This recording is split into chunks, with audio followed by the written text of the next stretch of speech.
We want this ceasefire. No discussion. And today, working together in order to recognize the state of Palestine and to initiate this political momentum is the only path to peace. Who is Emmanuel Macron? The young leader reshaping France. Emmanuel Macron rose from relative political obscurity to become the youngest president in French history. This video explores his rapid rise to power, his vision for France, and the challenges he's faced on both the national and global stage. Macron isn't just a politician. He's a reformist, a strategist, and a figure who has sought to position France as a central voice in European and world affairs. This video dives into his unconventional path to the presidency, his economic and social policies, and the controversies that have marked his time in office. From tense street protests to high-stakes diplomatic summits, Macron's leadership has been tested in turbulent times. Is he the fresh voice of a modern France? A centrist caught between extremes? Or a president struggling to unite a divided nation? Today, we explore the life, leadership, and ambitions of Emmanuel Macron, the leader determined to leave his mark on France and the world. If we abandon Gaza, if we consider there is a free path for Israel, even if we do condemn the terrorist attacks, we kill our own credibility in the rest of the world. And this is why we do reject double standard, and this is why I think it's very important in our current environment to be consistent and to follow our principles, our rules, and to consider that what is at stake is clearly the global order, and what is at stake is our credibility to protect this global order. Welcome to Who Media, the channel where curiosity leads the way. From famous celebs and cartoon icons to legends and hidden names, we uncover the stories behind the people you know and the ones you don't. Emmanuel Macron, a name that once whispered hope for a new era in French politics, now echoes through halls of controversy and complexity. But who is this man behind the headlines? How did a former investment banker catapult into the Élysée Palace only to find himself navigating storms at home and crossroads abroad? Let's walk through his journey, not as historians, but as curious travelers, asking along the way. What shaped him? What challenges define him? And above all, what does he reveal about the era he leads? Born in Amiens in 1977, Macron's early canvas wasn't gilded. His parents were educators, and the young Emmanuel gravitated toward ideas over images. He studied philosophy, a subject that fuels questions more than provides answers. How does a love of Socratic debate prepare someone for the theater of power? Maybe it doesn't, unless you're destined to blend ideas with strategy. Fast forward to École Nationale d'Administration, the elite incubator for French civil servants. Macron graduated into the system, but he didn't stay insulated. He moved to Rothschild & Co., a setting worlds away from politics, studying markets, negotiations, power's financial architecture. Could it be that this dual background, academic and financial, gave him a lens deeper than most politicians? Upon entering the political fray, Macron served as deputy secretary in the presidency and then economy minister. And then in 2016, he did something bold. He launched En Marche, a centrist movement that shattered the conventional left-right divide. Was he reinventing politics? Or were voters simply ready to follow someone who seemed above the old squabbles? His 2017 presidential victory echoed across Europe. At just 39, he became France's youngest president ever, winning decisively against the familiar face of Marine Le Pen. Was this a sign that the old guard had exhausted its credibility, or that Macron offered something dangerously enticing? The pragmatic middle. Macron's first term was a whirlwind. He instituted labor reforms, restructured taxation, and pushed for renewable energy. His policies were labeled pro-business, and critics dubbed him the president of the rich. But when economic protests erupted, the Yellow Vests movement, Macron didn't retreat. Instead, he hit the road, showing that understanding anger could be as powerful as any policy fix.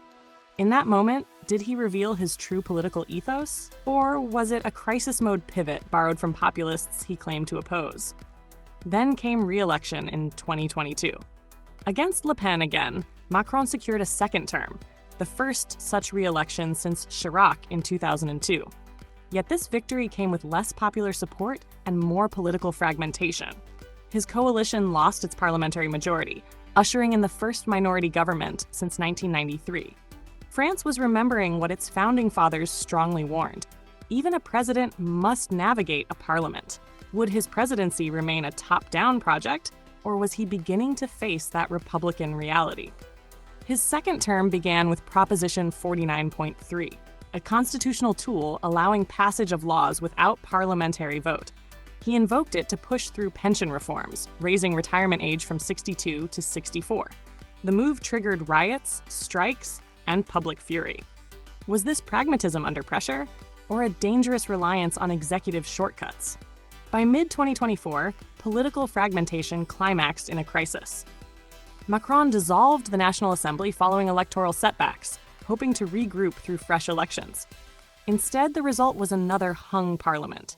He shuffled prime ministers, Attal, then Barnier, and finally centrist veteran François Bayrou, in rapid succession. France found itself in months of caretaker governments.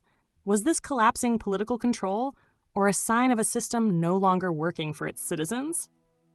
Meanwhile, Macron bore the diplomatic torch for Europe. He co-chaired the 2025 AI Action Summit in Paris, alongside India's Prime Minister Modi, pushing for global governance on artificial intelligence. He proposed a European defense strategy and offered humanitarian coalitions to respond to the war in Ukraine. Does this represent a president expanding France's role on the global stage, even as his political capital at home withers? Externally, Macron's relationships with North Africa and the Middle East grew contested. He condemned Israel's moves in Gaza as a looming disaster and proposed UN-led stabilization. He tightened visa rules against Algeria and navigated tensions over Western Sahara. Could his assertive foreign policy be the bold stroke that redeems his legacy, or the last gambit of a president scrambling for relevance? Even his personal life became a public, grinding story. His marriage to lifelong partner Brigitte, once his teacher, has been scrutinized in extraordinary detail. Together, they filed a defamation lawsuit against an influencer pushing falsehoods about Brigitte. Beyond tabloids, such moments illustrate how personal myths are now political liabilities. How does a president protect intimacy in a world that demands spectacle? And here's the twist on the horizon. Macron is term limited. He cannot run again in 2027. Yet he floated a potential comeback in 2032. Why? Is this the genuine conviction of a leader still seeking purpose, or an admission that the man has become more relevant than his era? So what are we left with? Macron's is not a traditional narrative of leaders from parties with decades of lineage behind them. He arrived fresh, commanding centrism as a philosophy. His ambitions were Eurovisionary, remaking the continent's role in geopolitics. But domestically, he battled every reform with street anger, every parliamentary vote with deep distrust, and every election with diminished credibility. As observers, we must ask, did Macron simply aim too high? Was institutional conservatism France's fate? Or did he, unintentionally or not, make himself the symbol of every political failure he inherited? In a way, French politics demanded a founder. But what if one president's vision isn't enough to sustain the republic? Macron's presidency mirrors France's existential tension: tradition or transformation, unity or fragmentation, leader or system. Was he the man with the plan, or the spark that ignited impossible expectations? And as he crosses into the final stretch of his presidency, does he remain a builder of futures, or already become one of France's last great remnants of political novelty? We will fight till the very last minute in order to get the ceasefire, in order to start the negotiations to build this robust and sustainable peace. Because this is our security and our principles together, which are at stake in Ukraine. This is the possibility of a Europe in peace. Our generation did enjoy during the past decade, which is at stake in Ukraine, nothing less. And together, we will follow up these efforts. We have also stood together in calling for the cessation of hostilities and path to peace in the Middle East, since the spiral of violence began after the terrorist attacks by Hamas on the 7th of October, 2023. Together, we call for the release of all hostages. Together, we've called for a ceasefire in Gaza. It is a matter of absolute urgency to end the suffering of the hostages and of the Gazans. A war without end and without a strategic objective poses a huge threat to the region and our collective security. Today, a dehumanization is occurring there that can never be justified. Together, we are aware that a political way out is crucial, and I believe in the future of the two-state solution as a basis for regional security architecture, which will enable Israel to live in peace and security alongside its neighbors. Thanks for watching Who Media. We hope you had fun learning something new today. Don't forget to like, subscribe, and tap the bell so you never miss a story. Want to see more cool videos? Head over to our channel and start exploring.